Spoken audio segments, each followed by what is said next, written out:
Assalamualaikum warahmatullahi wabarakatuh. Dalam kesempatan ini materi kita selanjutnya yaitu adalah tentang bernyanyi solo atau tunggal. Anak sekalian, sebelum kita mulai belajar menyanyikan lagu solo, alangkah baiknya kita membaca basmalah lebih dahulu. Bismillahirrahmanirrahim. Mudah-mudahan pembelajaran kali ini dapat mudah untuk diterima kepada anak-anak sekalian, khususnya kelas 9 SMP Negeri 1 Bukit Kemuning. Di dalam pembelajaran kali ini di masa pandemi, masih di masa pandemi, ini kita selalu belajar melalui daring, belajar melalui jaringan. Ini harus benar-benar dipahami, kemudian disimak apa yang akan ditayangkan pada mata pelajaran kali ini. Anak-anak sekalian, kali yang akan kita bahas yaitu memahami teknik pengembangan ornamentasi melodis dan ritmis lagu dalam bentuk vokal, solo, atau tunggal. Materi pokok menyanyikan lagu secara solo atau vokal. Kemudian submaterinya unsur lagu, unsur musik, teknik ornamentasi, dan improvisasi lagu. Ini yang akan kita bahas dalam kesempatan kali ini. Menyanyikan lagu secara solo atau tunggal ini dapat kita buka di buku pelajaran atau mata pelajaran seni budaya halaman 41 sampai dengan halaman 54 SMP kelas 9. Ini dapat kita lihat pada materi di halaman 41 sampai dengan halaman 53 di pelajaran seni budaya kelas 9. Anak-anak sekalian, di sini ada jenis penampilan vokal solo atau tunggal. Bernyanyi merupakan aktivitas yang menyenangkan bagi siapa saja yang sedang bahagia, sedang sedih, ataupun dalam keadaan yang tidak menentu. Karena dengan bernyanyi, hati menjadi terwakilkan lewat alunan musik dan lirik lagu yang indah. Ada beberapa jenis penampilan bernyanyi yang sering kita lihat di televisi ataupun secara langsung di sebuah panggung. Ada yang bernyanyi sendiri dengan iringan musik dari CD, ada juga yang tampil dengan band lengkap pengiringnya, lalu ada juga yang bernyanyi bersama-sama lebih dari 2 orang. Semua penampilan tersebut tentunya memiliki keunikan dan sisi menarik yang berbeda, karena memang dari segi persiapan, sarana ataupun prasarananya akan memiliki detail yang berbeda di setiap jenis penampilan. Jenis penampilan vokal, terutama solo atau tunggal, seringkali dinilai penampilan yang seringkali dinilai penampilan yang paling sederhana dan tidak banyak membutuhkan banyak sarana maupun prasarana. Padahal sebenarnya sama saja setiap penampilan vokal membutuhkan banyak sarana. Dan justru memiliki beban yang lebih berat karena seluruh keberhasilan penampilannya sangat tergantung pada sang vokalis atau penyanyi. Ini jenis penampilan vokal atau tunggal. Kemudian yang kedua adalah materi vokal. Nyanyikan sebuah lagu pilihan bersama. Nah, ini dia pengamatan terhadap 2 jenis lagu. Di sini bisa kita dengar nanti.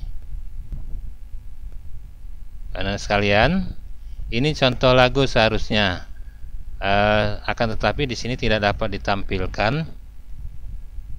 Kita lanjut saja materi vokal. Ini berlatih untuk bernyanyi solo atau tunggal. Yang perlu diperhatikan adalah warna suara atau timbre. Warna suara atau timbre itu adalah bunyi atau suara satu siswa berbeda dengan siswa yang lain. Hal ini dikarenakan getaran-getaran yang dihasilkan bentuk masing-masing pita suaranya pun berbeda. Nah, ini makanya warna suara atau timbre itu berbeda satu dengan yang lainnya. Anak-anak sekalian, ini adalah warna suara. Kemudian Tuhan menciptakan semua ini berbeda-beda dan menghasilkan frekuensi suara manusia juga yang berbeda-beda. Dari perbedaan inilah dihasilkan warna suara juga yang berbeda. Oke, warna suara ini jika dilatih dengan teknik vokal yang benar akan menghasilkan karakter vokal yang kuat juga. Ini adalah warna nada atau timbre. Oke, next. Kemudian ada wilayah nada yang akan kita pelajari.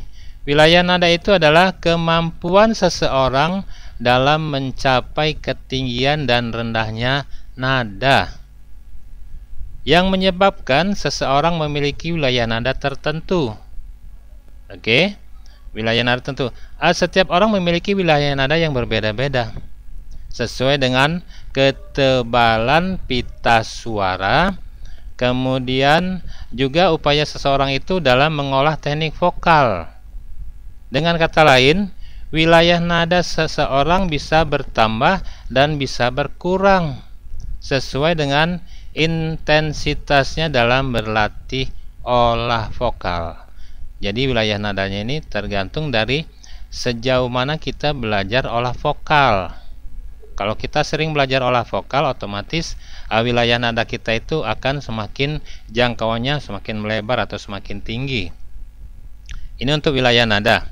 Kemudian ada beberapa berikut adalah pengelompokan wilayah nada sesuai ambitusnya. Berikut adalah pengelompokan wilayah nada sesuai ambitus. Di antaranya yaitu ini adalah pembagian suara manusia, bahwa suara manusia itu dibagi menjadi 3. Apa saja itu kira-kira? Yang pertama adalah suara pria. Suara pria pun dibagi 3 nanti. Kita bahas nanti. Kemudian yang kedua adalah suara wanita. Sedangkan yang ketiga adalah suara anak-anak. Anak sekalian, dalam kesempatan ini adalah suara pria itu dibagi menjadi 3. Yang pertama adalah suara pria tinggi. Suara pria tinggi itu disebut dengan tenor. Oke, suara pria tinggi itu disebut dengan tenor. Kemudian suara pria sedang disebut dengan bariton, dan suara pria rendah disebut dengan bass. Wilayah suara dari suara pria tinggi itu adalah dari nada C ke nada A tinggi. Kemudian suara pria sedang, wilayah nadanya adalah dari nada A sampai dengan nada F tinggi. Sedangkan bass atau suara pria rendah, wilayah nadanya F sampai dengan D. Anak-anak sekalian, ini adalah suara pria. Ada 3. Suara pria tinggi, suara pria sedang, dan suara pria rendah. Tenor, bariton, dan bass. Kemudian yang kedua adalah suara wanita. Suara wanita dibagi 3. Yang pertama adalah suara wanita tinggi yang kita sebut dengan suara sopran. Kemudian suara wanita sedang disebut dengan mezzosopran, dan suara wanita rendah disebut dengan alto. Sedangkan wilayah nadanya adalah untuk yang tinggi, yang sopran itu dimulai dari nada C sampai dengan nada A. Ini sampai 2 oktav ini. Kemudian yang suara wanita sedang, mezzosopran itu nadanya A sampai dengan F tinggi. Kemudian suara alto atau suara wanita rendah dari F dan D, tinggi. Sedangkan suara anak-anak hanya dibagi dua. Di sini suara anak-anak tinggi dan suara anak-anak rendah. Wilayah nadanya yang tinggi dari C, kemudian dari F atau dari Do ke Do sampai Fa.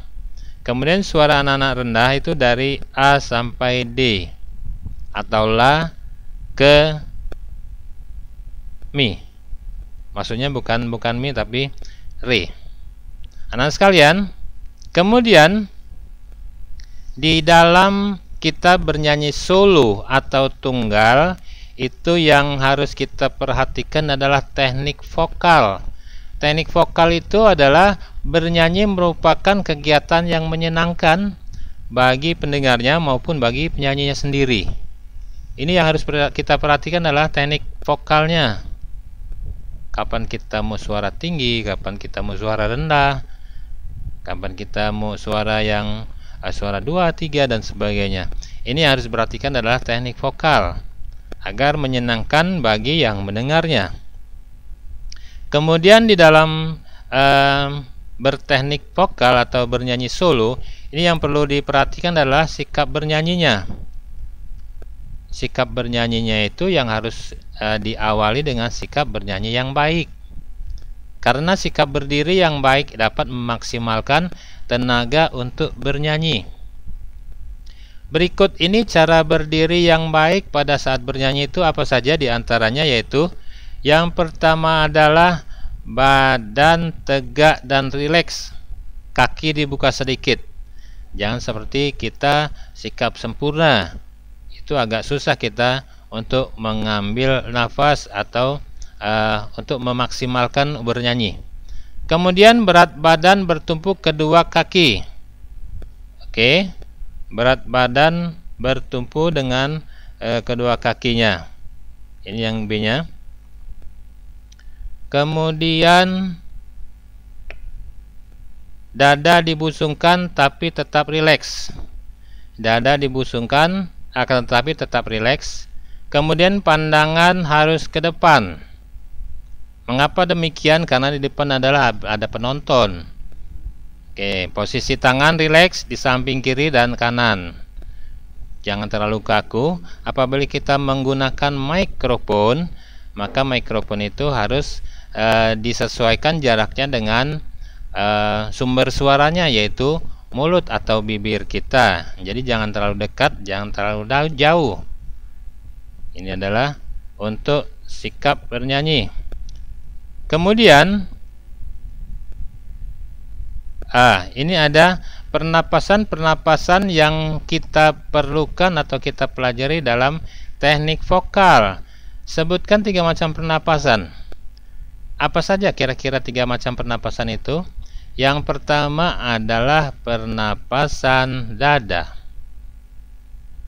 Pernapasan dada ini adalah tidak baik untuk bernyanyi, dikarenakan rongga udara tidak bebas masuk, tertahan oleh rongga perut. Maka dari itu pernapasan dada adalah pernapasan yang tidak baik untuk bernyanyi, karena nafasnya pendek, hanya sebatas rongga dada saja. Kemudian yang kedua ada pernapasan perut. Pernapasan perut itu juga tidak baik. Karena apa? Udara yang masuk ke dalam perut langsung keluar habis. Jadi tidak ditahan lagi oleh antara rongga dada dan rongga perut. Makanya tidak baik. Udaranya bebas keluar masuk. Jadi tidak panjang napasnya kalau hanya pernapasan perut, karena bebas. Yang ketiga ada pernapasan diafragma. Pernapasan diafragma ini adalah pernapasan yang paling baik untuk bernyanyi. Dikarenakan apa? Pernapasan diafragma ini udara yang masuk ke dalam rongga perut ditahan oleh diafragma. Oke, pernapasan yang masuk ke dalam rongga perut ditahan oleh diafragma, kemudian dikeluarkan pelan-pelan udaranya itu. Ini ada pembelajaran tersendiri, teknik olah nafas. Sedangkan pernapasan diafragma itu apa? Pernapasan diafragma adalah pernapasan antara rongga dada dan rongga perut, sehingga udara yang keluar tidak langsung habis. Karena apa? Karena pernapasan ini ditahan oleh rongga antara diafragma. Nah, pernapasan inilah yang paling cocok untuk bernyanyi.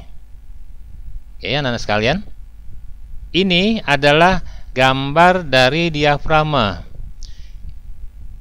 Udara yang masuk ke dalam rongga dada langsung memenuhi perut. Ini kemudian ditahan oleh diafragma. Diafragma itu adalah bentuknya seperti kubah. Ini bisa dilihat di gambar. Ini adalah diafragmanya. Kemudian tekniknya memasukkan udara ke dalam rongga perut, ditahan oleh diafragma, dan dikeluarkan pelan-pelan melalui mulut. Jadi mengambil udaranya dari hidung, kita penuhkan dulu di rongga perut, dan kita keluarkan pelan-pelan menuju ke rongga mulut, sehingga udaranya tidak langsung habis karena mengeluarkannya pelan-pelan. Teknik ini juga dipakai oleh bela diri, kemudian dipakai oleh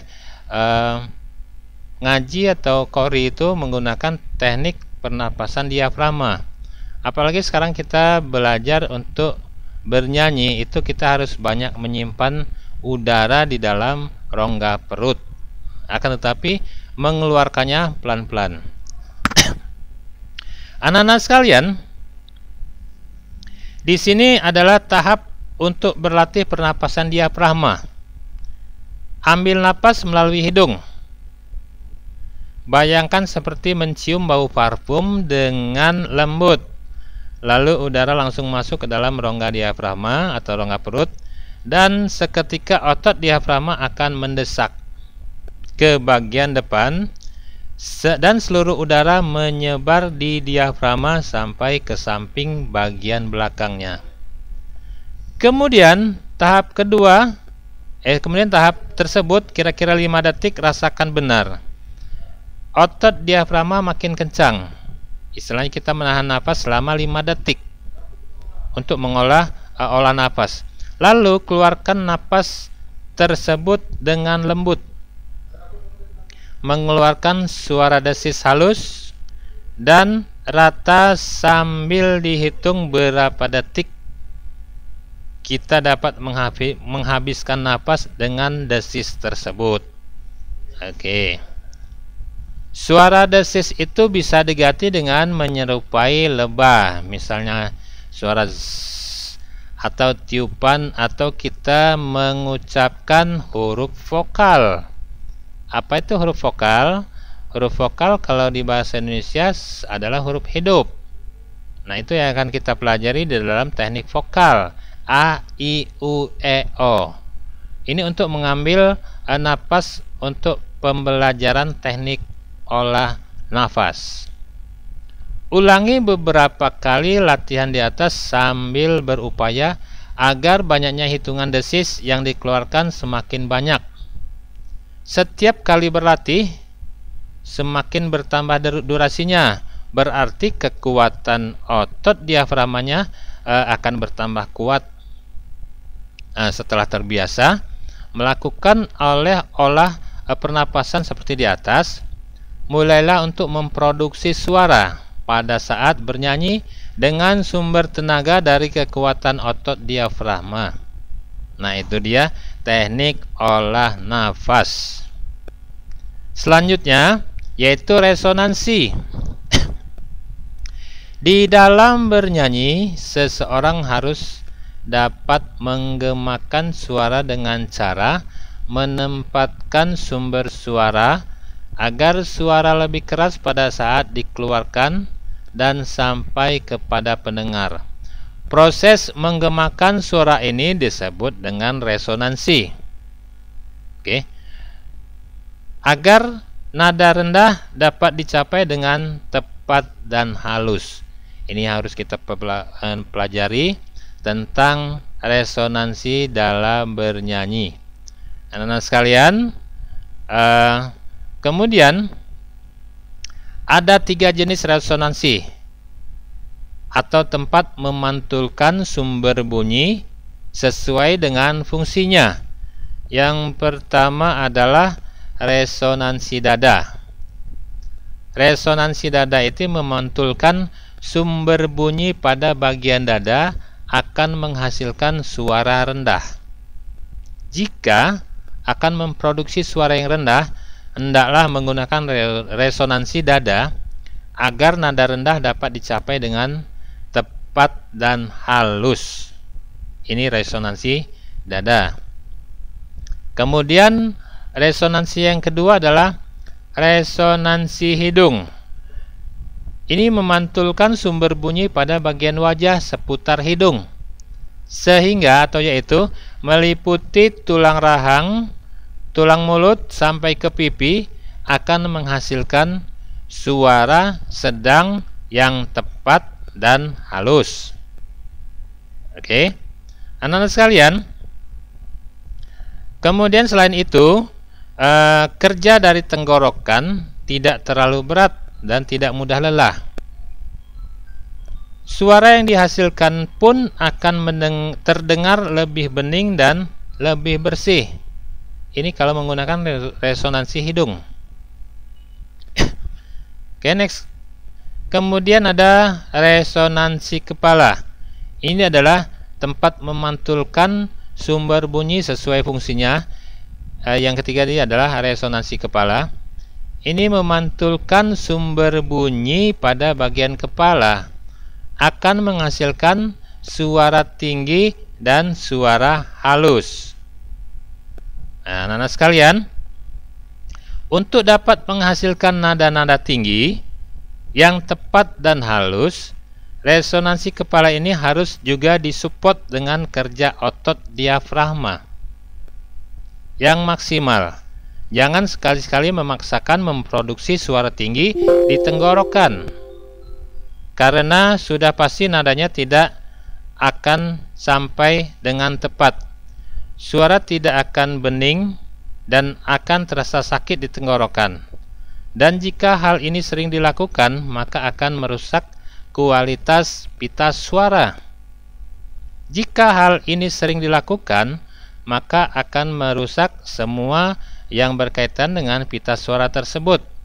Setelah mengetahui jenis resonansi, hendaknya kita membiasakan bernyanyi dengan menggunakan resonansi yang tepat sesuai kebutuhan nada yang ingin dicapai.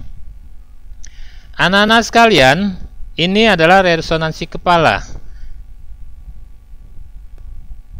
Yang keempat adalah artikulasi dan gerak mulut. Artikulasi dan gerak mulut. Bernyanyi yang baik tidak bisa terlepas dari pengucapan kata-kata yang ada pada lirik lagu dengan jelas. Oke, ini adalah artikulasi, harus jelas. Kemudian yang kelima, prasering, pengkalimatan. Prasering atau pengkalimatan merupakan teknik vokal yang mengatur tentang pengelompokan kalimat di mana vokalis dapat mengambil napas pada setiap jeda antar kalimat. Pengkalimatan ini hendaknya dilakukan sebelum memulai bernyanyi.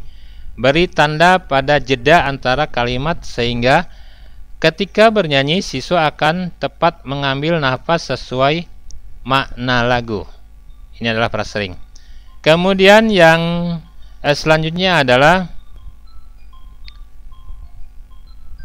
penampilan. Coba kita perhatikan tayangan konser seorang penyanyi di layar televisi atau secara langsung di sebuah panggung yang besar.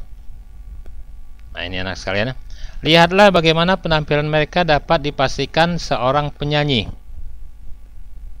yang profesional akan menghasilkan penampilan mereka mulai dari baju dan kostum atau kostum yang digunakan, gaya rambut, kemudian sepatu, aksesoris, dan riasan wajah yang akan disesuaikan dengan tema acaranya, tema lagu, dan tempat yang menjadi tempat tampil untuk bernyanyi.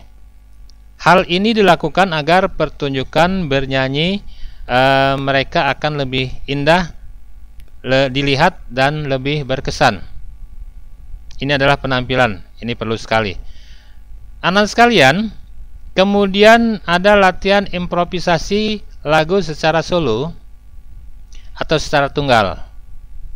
Improvisasi adalah melakukan sesuatu tanpa persiapan.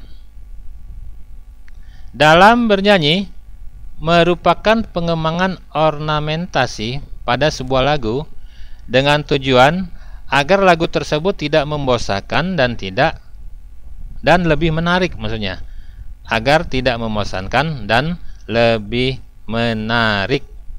Kemudian ini secara profesional saja kita lakukan improvisasi ini. Selanjutnya, ini dilakukan pada semua bagian lagu, hanya pada bagian-bagian tertentu saja agar bentuk lagu yang aslinya tetap jelas. Karena sifatnya untuk memperindah lagu, bayangkan saja improvisasi ini seperti renda yang dipasangkan hanya di sudut taplak meja, maka taplak meja tersebut akan terlihat lebih manis dan indah. Jika renda tersebut dipasangkan sampai menutupi semua bagian taplak tersebut, akan terlihat tidak indah dan terlalu berlebihan. Begitu juga improvisasi dari awal sampai akhir lagu itu juga tidak baik. Biasanya improvisasi lagu itu dimulai dari pertengahan atau refrain dan akhir lagunya. Kemudian variasi lagu dapat dilakukan dengan mengubah 3 unsur lagu. Yang pertama adalah ritmis. Ritmis adalah perubahan dalam irama lagu. Misalnya lagu yang diciptakan dengan irama pop divariasikan dengan dibawakan iringan musik jazz atau dangdut. Ini adalah pengubahan lagu dari pop menuju jazz. Kemudian yang kedua ada unsur melodinya. Variasi lagunya melalui melodi. Biasanya berupa penambahan nada dengan jarak nada yang berdekatan. Ini melodisnya. Kemudian dinamika, perubahan bunyi keras dan lembut pada bagian lagu sesuai dengan kesan yang akan disampaikan. Ini adalah contoh lagu solo yang sudah sama-sama kita tahu. Kebetulan videonya tidak jalan ini. Inilah contoh lagu solo. Lagu-lagu sekarang namanya yang solo. Anak-anak sekalian, dari penjelasan tentang lagu solo ini, mudah-mudahan dapat kita ambil suatu kesimpulan bahwa menyanyi dengan solo atau tunggal itu tidak mudah atau tidak gampang, akan tetapi melalui proses yang panjang untuk belajar menjadi penyanyi yang baik. Ini adalah solo. Dalam penyampaian ini mungkin ini yang dapat disampaikan. Nanti di lain waktu, mungkin setelah tayangan ini tidak ada untuk yang akan kita bahas. Mungkin nanti kita melalui link saja untuk mengerjakan soal-soal yang akan kita bahas. Sampai sini saja materi kita menyanyikan lagu solo. Mudah-mudahan bermanfaat dan mudah-mudahan dipahami dengan mudah. Anak-anak sekalian, sampai sini saja. Demikian, Assalamualaikum warahmatullahi wabarakatuh.